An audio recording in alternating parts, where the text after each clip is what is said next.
so here it is. I bought it for 3,500 bucks, and it actually ended up being way nicer than I thought it would be. Really all I cared about was a clean shell, because it's really hard to find one without rust, to eventually swap a K-series in it. So what engine it had didn't really matter, but it's kind of cool that it has a turbo D-series in it.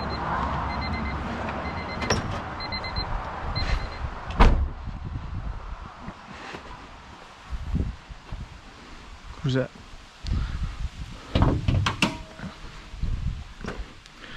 So yeah, here it is. It's a D16 Y8. It has a really stupidly big turbo for a 1.6. A Turbonetics blow-off valve, Turbonetics wastegate, like an eBay cast manifold. It has a precision cast aluminum intercooler.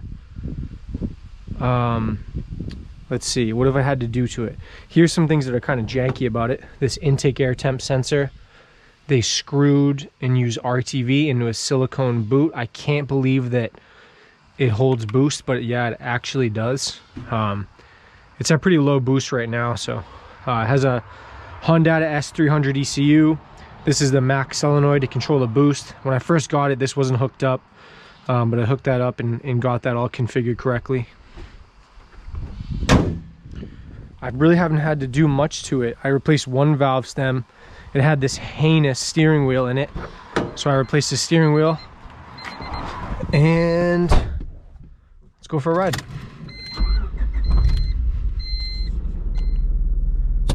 So when I first got it, the guy said that it was dyno tuned and that it made almost 300 horsepower, that the engine had just been rebuilt, and that he was breaking it in, so he hadn't really like beaten on it. So most of that was a lie. It definitely was not dyno tuned. The tune was heinous that it had. There's no way that it made 300 wheel horsepower. And he was, I think, right about the engine rebuild. I see some of the gaskets look new.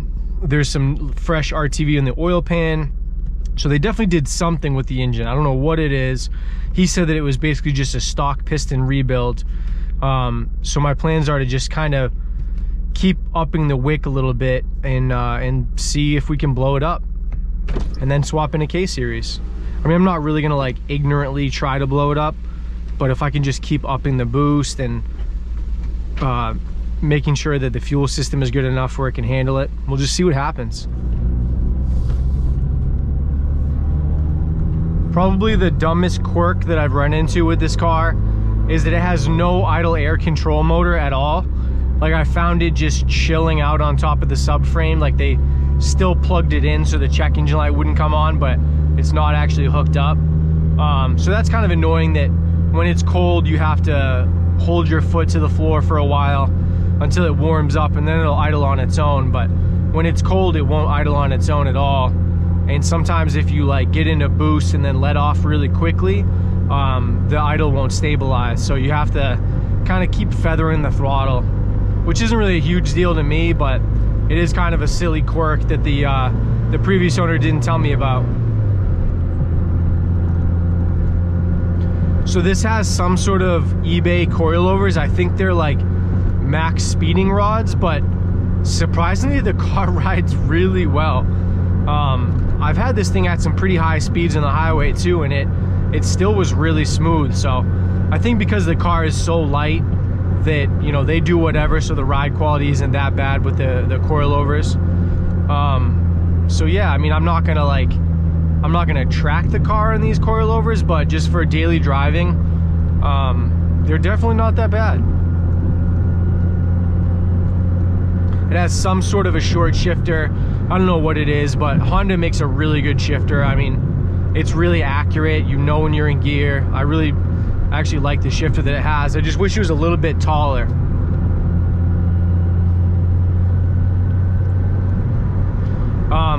The Hondata S300 is pretty cool.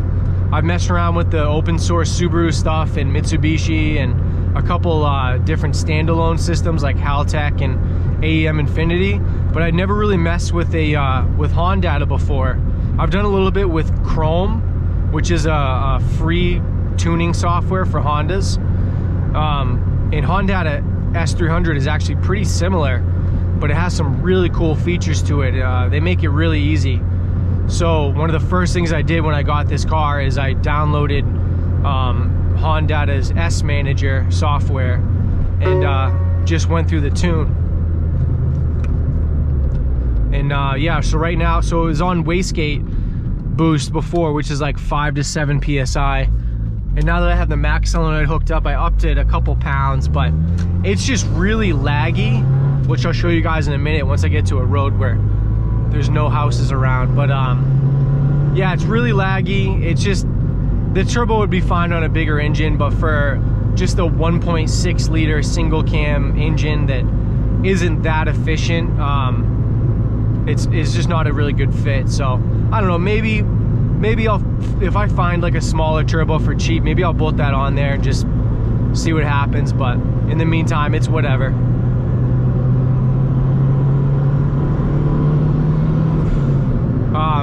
The D series has a lower red line than a lot of the Hondas that I've driven. It's only I think stock it's 6,800 RPM, and right now this one's at 7,400.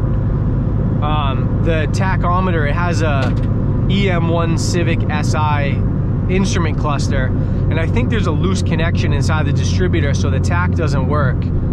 Well, sometimes it does. It kind of cuts in and out. So I've really just been shifting at the limiter. Look at all these turkeys. Man, there's turkeys everywhere. Crazy turkeys.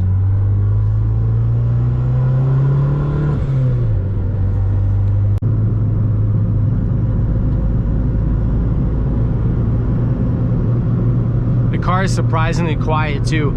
It has some sort of like Yonaka catback, and it still has what appears to be a catalytic converter.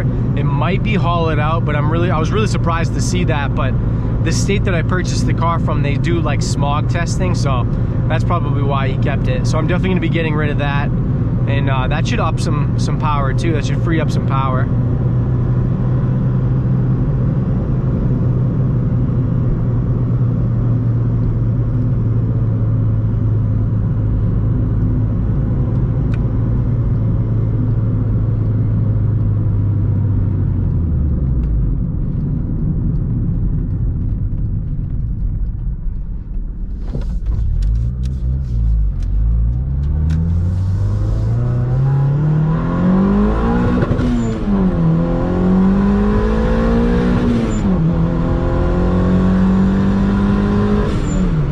So the check engine light with the Hondata, you can have it turn on when it gets to the shift point, or whatever RPM you set it at, you can have it turn the check engine light on.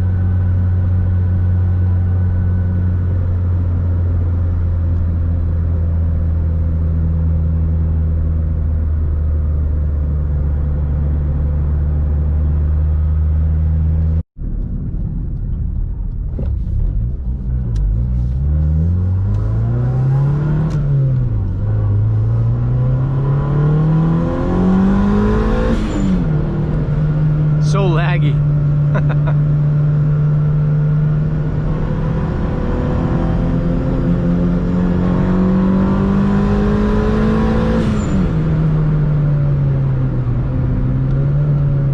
The gearing is really tall with these D series transmissions.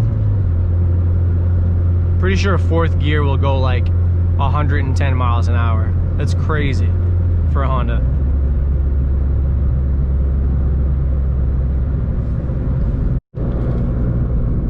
What was really surprising is how smooth and solid this car feels. Like, I definitely had this opinion that most Hondas drove like a tin can, but because of the double wishbone suspension and just good solid engineering, like the ride is really nice. I mean, there's nothing really rattles in here. Like, even though the car has like stiffer engine mounts and stuff, so there's a little bit of feedback there, but I mean, on the highway, when you're cruising steady 75 miles an hour, it's just really smooth and really good.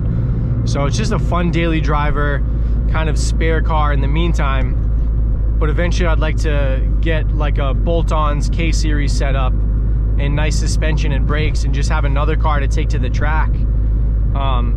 Maybe as like a spare track car, really. If I'm gonna put the M3 under the knife and do some stuff to that, I could just take the Civic out for a season. Or if one of my friends wanted to go to the track with me, I could just toss him the keys and it would be plenty reliable and simple. So